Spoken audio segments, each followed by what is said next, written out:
আফসোস, আব্বু আমাকে বুঝতেছে না। আমি তো আমার সর্বোচ্চ চেষ্টা করতেছি। চাকরি না হলে আমি কি করব? আমি কি চাকরি বানাবো নাকি? আমি তো না, কিছু করার নেই। সে তো আমার ভালোর জন্য বলছে। সে কি আমি খারাপ চাই নাকি? ভালোই তো চাই। যাই, একটু মুখ ধুয়ে ফ্রেশ হয়ে রেডি হয়ে প্রস্তুতি নিই। ইন্টারভিউ দিতে হবে আজকে। যাই হোক না কেন, আজকে ইন্টারভিউটা ভালোভাবে দিতেই হবে এবং ভালো করতে হবে, যাতে চাকরিটা হয়ে যায় এবং বাবাকে খুশি করতে পারি। বাবাকে না বলতে বলতে আমারও খারাপ লাগে। যাই, সময় নষ্ট না করি। কথা বলতে বলতে দেখলাম 7টা বাজে যাইতেছে। না, যাই, গোসলটা করে রেডি হয়ে নাস্তাটা করে চলে যাই ইন্টারভিউ দিতে। আবার রাস্তার জাম পড়লে সমস্যা আছে, দেরি হয়ে যাবে।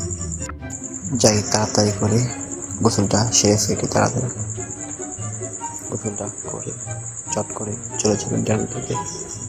দেরি করা যাবে। আম্মু, ক্ষুধা লাগছে, খাবার দাও। নাস্তা খেয়ে যাই, ইন্টারভিউ দিয়ে আসি। ইন্টারভিউটা কম দিলাম না। তোমাকে তো এখন তুমি এত বড় হয়ে গেছি, একটা টাকা ইনকাম করে দিতে পারলাম না। তো করে খেয়ে যাই, দেখি কি হল আজকে ইন্টারভিউতে। আমি তো আমার চেষ্টা সর্বোচ্চ করছি। বাবা তো বুঝতেছে না। বাবা আসছে, আমি চেষ্টাই করতেছি না, শুধু বসে বসে খাচ্ছি। তুই মনে কষ্ট নিস না, তোর বাবা রাগ করছে। বাবা তো চিন্তা, আর তার ভালোবাসা।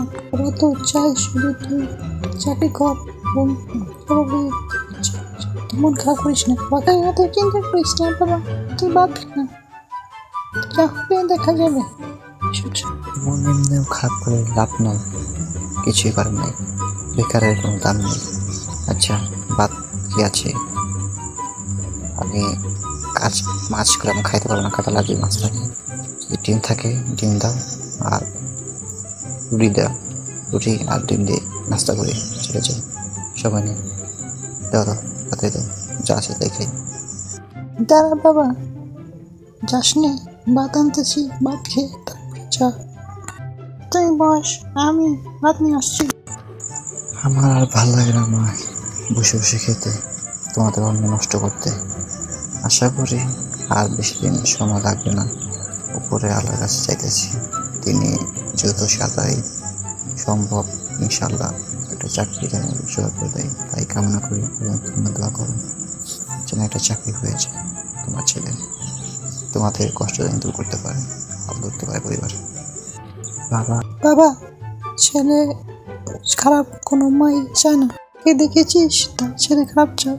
মার তোমার সবসময় ছেলের উপরে সবসময় থাকে। তুই বাবা চিন্তা করিস, আমি দোয়া করি তুই চাকরি ইনশাল্লাহ পাবি। আচ্ছা মা, এখন তো আসি। আবার 8টা বেজে গেছে, খাওয়া শেষ, আর খাবো না, যা খাইছি তাই। আর তাহলে দোয়া করো, আর আল্লাহ রাস্তায় যে জ্যাম পড়ে তাহলে আবার সমস্যা হয়ে বেরিয়ে যাবে। আর ইন্টারভিউ এমনি তো কপাল ভালো না হতো বেশি, কত ভালো করে ইন্টারভিউ দিই না কেন, পড়ার বলে আসতে ফোন করবে, ফোন আর করে না।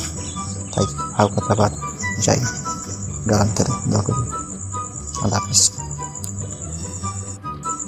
বল, যাই না, আসি এবং বারো মতো ইন্টারভিউ দিস।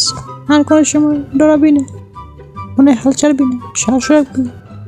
যা জিজ্ঞেস করবে তা শুধু মতো ভেবে চিন্তা উত্তর দেবে। নার্ভাস হবি না, ডরাবি না।